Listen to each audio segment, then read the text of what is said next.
सभी परिजनों को मेरा प्रणाम। हम स्वाध्याय कर रहे हैं परम पूज्य गुरुदेव की अमृतवाणी त्रिपिता गायत्री के 3 चरण। इस पर अब तक 2 वीडियोस बन चुकी हैं और आज की ये वीडियो इसकी तीसरी वीडियो है। तो चलिए शुरुआत करते हैं। 3 पक्ष त्रिपिता गायत्री। पहला आस्तिकता, दूसरा आध्यात्मिकता और तीसरा धार्मिकता। इन तीनों को मिलाकर के त्रिवेणी संगम बन जाता है। ये क्या है तीनों? तो पहला है आस्तिकता। आस्तिकता का अर्थ है ईश्वर का विश्वास।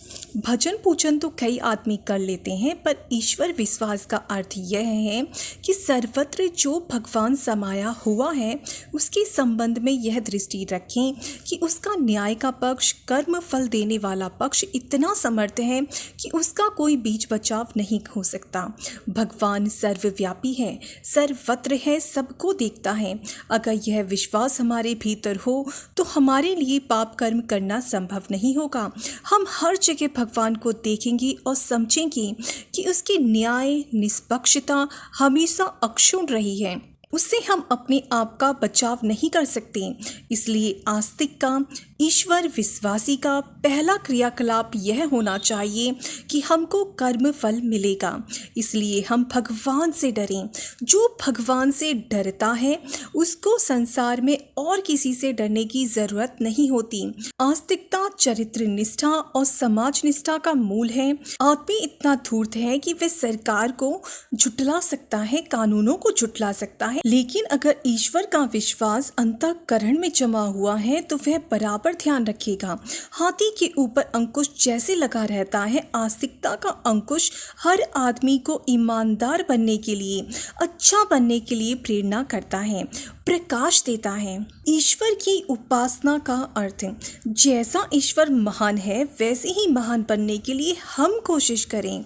हम अपने आप, यह विराट विश्व भगवान का रूप है और हम इसकी सेवा करें, सहायता करें और इस विश्व उद्यान को समुन्नत बनाने की कोशिश करें, क्योंकि हर जगह भगवान समाया हुआ है, सर्वत्र भगवान विद्यमान है। यह भावना रखने से आत्मवत् सर्वभूतेषु की भावना मन में पैदा होती है।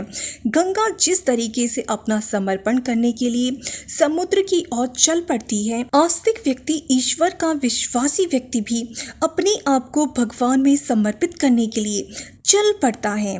इसका अर्थ यह हुआ कि भगवान की इच्छाएं मुख्य हो जाती हैं। व्यक्तिगत महत्वाकांक्षाएं, व्यक्तिगत कामनाएं भगवान की भक्ति समाप्त कराती हैं और यह सिखाती हैं कि ईश्वर की संदेश, ईश्वर की आज्ञाएं ही हमारे लिए सब कुछ होनी चाहिए। हमें अपनी इच्छा भगवान पर थोपने की अपेक्षा भगवान की इच्छा को अपने जीवन में धारण करना चाहिए। आस्तिकता के ये बीज हमारे अंदर जमे हुए हों तो जिस तरीके से वृक्ष से लिपटकर बेल उतनी ही ऊंची हो जाती है जितना कि ऊंचा वृक्ष है, उसी प्रकार से हम भगवान की ऊंचाई के बराबर ऊंचे चढ़ सकते हैं।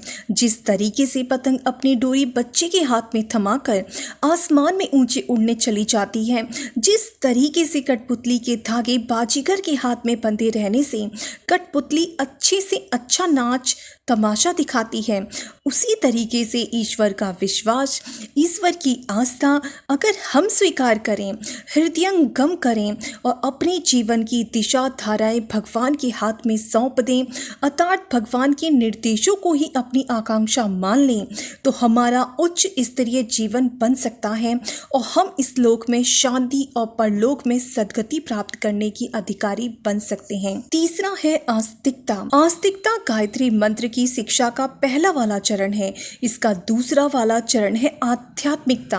आध्यात्मिकता का अर्थ होता है आत्मावलंबन, अपने आप को जानना। अपने आप को न जानने से हम बाहर बाहर भटकते रहते हैं। कई अच्छी आकांक्षाओं को पूरा करने के लिए अपने दुखों का कारण बाहर तलाश करते फिरते हैं, जानते नहीं कि हमारी मन स्थिति के कारण ही हमारी परिस्थितियां उत्पन्न होती हैं। अगर हम यह जान पाएं तब फिर हम अपने आप को सुधारने के लिए कोशिश करें। स्वर्ग और नर्क हमारे ही भीतर हैं। हम अपने ही भीतर स्वर्ग दबाए हुए हैं, अपने ही भीतर नर्क दबाए हुए हैं। सारी मना स्थिति के आधार पर ही परिस्थितियां बनती हैं। कस्तूरी का हिरण चारों तरफ खुशबू की तलाश करता फिरता था, लेकिन जब उसको पता चला कि वह तो नाभि में ही है, तब उसने इधर उधर भटकना त्याग दिया और अपने भीतर ही ढूंढने लगा। फूल जब खिलता है तब भौरे आते ही हैं, तितलियां भी आती हैं, बादल बरसते तो हैं, लेकिन जिसके आंगन में जितना पात्र होता है उतना ही पानी देकर के जाते हैं। चट्टानों के ऊपर बादल बरसते रहते हैं, लेकिन घास का एक तिनका भी पैदा नहीं होता। छात्रवृत्ति उन्हीं को मिलती है जो अच्छे नंबर से पास होते हैं। संसार में सौंदर्य तो बहुत है, पर हमारी आंख न हो तो उसका क्या मतलब। संसार में संगीत गायन तो बहुत है, शब्द बहुत हैं, पर हमारे कान न हो तो उन शब्दों का क्या मतलब। संसार में ज्ञान विज्ञान तो बहुत हैं, पर हमारा मस्तिष्क न हो तो उसका क्या मतलब। ईश्वर उन्हीं की सहायता करता है जो अपनी सहायता आप करते हैं। इसलिए आध्यात्मिकता का संदेश यह है कि हर आदमी को अपने आप को देखना, समझना, सुधारने के लिए भरपूर प्रयत्न करना चाहिए। अपने आप को हम जितना सुधार लेते हैं उतनी ही परिस्थितियां हमारे अनुकूल बनती चली जाती हैं। यह सिद्धांत गायत्री मंत्र का दूसरा वाला चरण है। तीसरा वाला चरण गायत्री मंत्र का है धार्मिकता। धार्मिकता का अर्थ होता है कर्तव्य परायणता, कर्तव्यों का पालन। कर्तव्य, कर्म और धर्म लगभग एक ही चीज है। मनुष्य में और पशु में सिर्फ इतना ही अंतर है कि पशु किसी मर्यादा से बंधा हुआ नहीं है। मनुष्य के ऊपर हजारों मर्यादाएं और नैतिक नियम बांधे गए हैं और जिम्मेदारियां लादी गई हैं। जिम्मेदारियों को और कर्तव्यों को पूरा करना मनुष्य का कर्तव्य है। शरीर के प्रति हमारा कर्तव्य है कि इसको हम निरोग रखें। मस्तिष्क के प्रति हमारा कर्तव्य है कि इसमें अवांछनीय विचारों को न आने दें। परिवार के प्रति हमारा कर्तव्य है कि उनको सद्गुणी बनाएं। देश, धर्म, समाज और संस्कृति के प्रति हमारा कर्तव्य है कि उन्हें भी समुन्नत बनाने के लिए भरपूर ध्यान रखें। लोभ और मोह के पास से अपने आप को छुड़ा करके अपनी जीवात्मा का उद्धार करना, यह भी हमारा कर्तव्य है।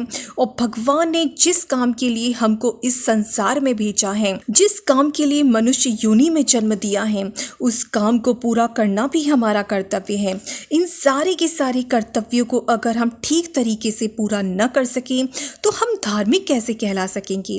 धार्मिकता का अर्थ होता है कर्तव्यों का पालन। हमने सारे जीवन में गायत्री मंत्र के बारे में जितना भी विचार किया, शास्त्रों को पढ़ा, सत्संग किया, चिंतन मनन किया, उसका सारांश यह निकाला कि बहुत सारा विस्तार ज्ञान का है, बहुत सारा विस्तार धर्म और अध्यात्म का है, लेकिन इसके सार में 3 चीजें समाई हुई हैं। पहला, आस्तिकता अर्थात ईश्वर का विश्वास। दूसरा, आध्यात्मिकता अर्थात स्वावलंबन, आत्मबोध और अपने आप को परिष्कृत करना, अपनी जिम्मेदारियों को स्वीकार करना।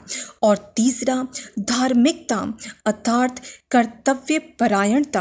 परायण, स्वावलंबी और ईश्वर परायण कोई भी व्यक्ति गायत्री मंत्र का उपासक कहा जा सकता है और गायत्री मंत्र के ज्ञान पक्ष के द्वारा जो शांति और सद्गति मिलनी चाहिए उसका अधिकारी बन सकता है।